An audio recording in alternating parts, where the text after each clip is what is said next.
Our next guest is a French journalist and filmmaker who directed her debut film, the award-winning documentary on women's entrepreneurs called She Started It. Nora Poggier has interviewed key players in the Silicon Valley for 4 years for publication including Examiner.com and Usine Nouvelle.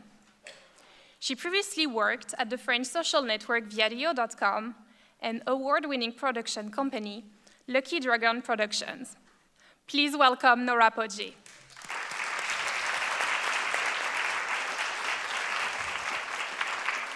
Hi, everybody. Is this working? Yes.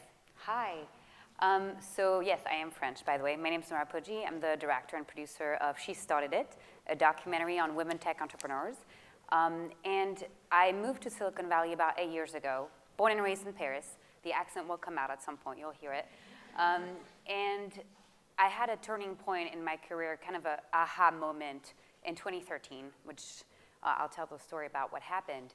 I was at the Women 2.0 conference in San Francisco. I don't know if anyone was there. It was February 14, 2013. And it was a conference that was celebrating women entrepreneurs. So on stage, there were amazing women who were very successful in their own right, and I had never heard about them. That was kind of a shocking moment because I was like, as storytellers, it's our responsibility and our opportunity to tell the stories of the women who are out there building tech companies in this very male-dominated industry. I was a reporter at that time. And you know, we only ever heard about the Mark Zuckerbergs and the Bill Gates of the world. I was like, what is that about? How are we gonna inspire anyone else if we don't, show the diversity of those stories? So that's where I decided to partner up with another journalist. Her name is Insia Sayed. She's my co-founder. And we both embarked on a crazy journey. We ended up following and filming for 3 years 5 young women entrepreneurs through all the ups and downs of their startup journey. We really wanted to show the behind the scenes of what it's like to run a startup, behind all the glamorous stories you see in the media. And we also interviewed hundreds of women entrepreneurs, venture capitalists, experts. Some of them you might know, or if you don't, you should, such as Ruchi Sangvi, who was the first female engineer at Facebook, Megan Smith, who was the former CTO of the United States, and so on. I guess we'll show you the trailer really briefly, just so you can have an idea of what I'm talking about.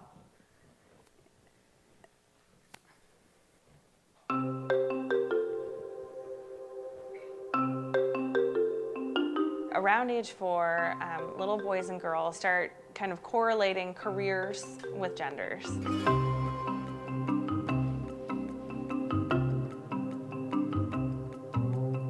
You're seeing people that are successful that are mainly white men. That's sending a signal that says, I don't really belong. I think that if there was a really influential female role model in computer sciences, I would be more interested. There could definitely be a lot more role models out there. We just haven't heard about them.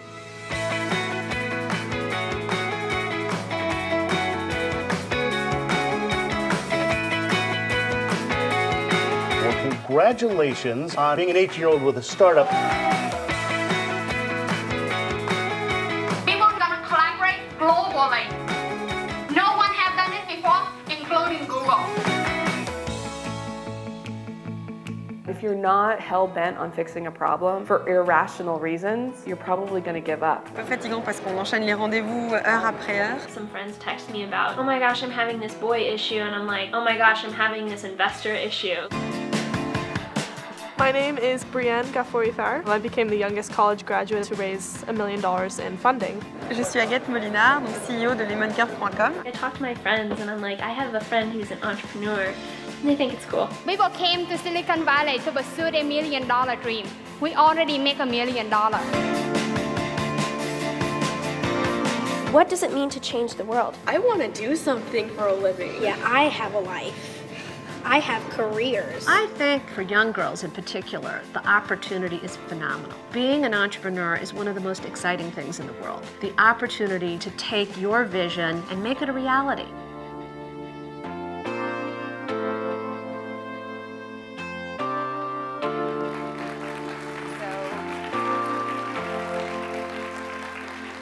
Thank you. So, this is an old trailer, by the way. A lot more happened since then. What happened since we released the film in 2016, we were at the Mill Valley Film Festival, and we embarked on another crazy journey because we were not tired enough. So for the past 2 years, we went around the world to show the film and have conversations. We went, from Google to Apple to Stanford to Berkeley to Harvard, hundreds of schools, universities, conferences, from Dubai to Serbia to here, to talk about this issue. And we learned a couple things along the way that I think could be interesting to share here. Well, why did we even want to make this film? For anyone who doesn't know the stories and the numbers, in 2013 it was bad. It's still bad today, which is, I guess, why I'm here. The thing is, one thing we don't talk about enough is who gets to invest in startups. And I think because it's a school of business, this is really important that you care about that aspect of things. We talk a lot about not enough women in technology, not a lot of women starting companies, but what about who gets to make the decisions, who actually gets the startup funded? A lot of studies show that 96% of venture capitalists, so people who invest in companies, are men, which means that men get to decide which companies get to be the most successful, which products hit the market. And last year, out of $85 billion in VC funding, 2.2% went to women, and every year, less than 1% goes to women of color. So if that's not a problem, I don't know what is. But still, why is it a problem? Well, we know it's bad for business. I think I don't have to tell you because you are smart people in this room, but still, numerous studies talk about the return on investment of women. Women-led teams perform better, sometimes 10 times better than team with only men. And also, women tend to create companies with a higher social impact. The Harvard Business Review had a great study that showed that in emerging markets, women tend to reinvest up to 90% of what they make back into their communities. So that's huge impact that can be created by investing in women. I want to share a couple stories of the women in the film because they're the real heroes, the real people who should be up here. And they're really resilient, and that's why we followed them. That's why we filmed them, because we were like, no matter what happens, they're going to stick it out. They're going to not give up and stay up until the end. So one of them, you see in the trailer, Thuy Truong. She's the Vietnamese woman who talks about her company.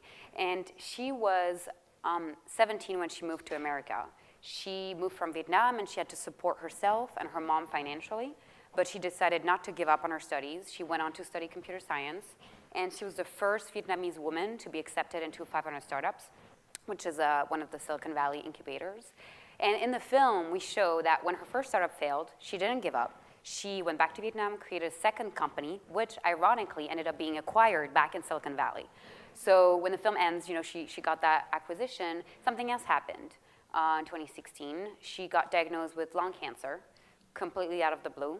And since then, if anyone follows her online, she's been doing even more incredible things. She created a nonprofit for cancer patients in Vietnam called Soul Cancer Initiative. She's working on cancer research with USC, and she's hiking mountains, which I don't do. So, talk about impressive. Another woman who's not in the trailer, we met her a little bit after, but she's in our film, Sheena Allen. She's an African-American founder from Mississippi. And she had no tech mentors when she grew up in Mississippi. But she had an idea.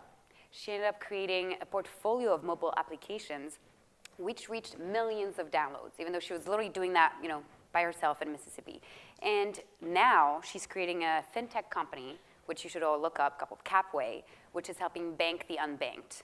And she was told by many people along the way that she did not belong in the tech industry because so few people looked like her, but she persevered. Always had a hard time with that word. And she now is helping solve one of the biggest problems her community back home is facing: access to financial literacy, access to banking. So that's a glimpse of what women entrepreneurs can do. And there's so many more stories out there of women we should be investing in. And one other thing that we really wanted to talk about with this film is the resilience aspect. And we feel like filmmaking is one of the ways we can show that on screen. I can talk to you all day about resilience, what it looks like, but what about really looking at a story on the big screen, seeing what that journey is like? We are so influenced by the content we consume every day. That's how we create role models. I mean, look at the power of Black Panther last year. Like, the power of media is huge. So there's actually a proverb that's really interesting that I love, which says, tell me the facts and I'll learn, tell me the truth and I'll believe it, tell me a story and it will live in my heart forever. So that's why we made this film, really. And what happened since then? In 2016, we released it. 2019, fast forward. Well, newsflash, not a lot happened. Numbers are still very bad, just told you. So we still have a lot of work to do, which again is why we are here. On the positive side, there's a lot more talks about it. Me Too movement happened. Now the stories are out there, but also a lot more women-led organizations, so many more resources if you're an entrepreneur. And very interestingly, more women-led venture capital firms. So if you're interested, I encourage all of you all to look up Arlen Hamilton's company, Backstage Capital, which invests a lot in underrepresented, or she says underestimated founders.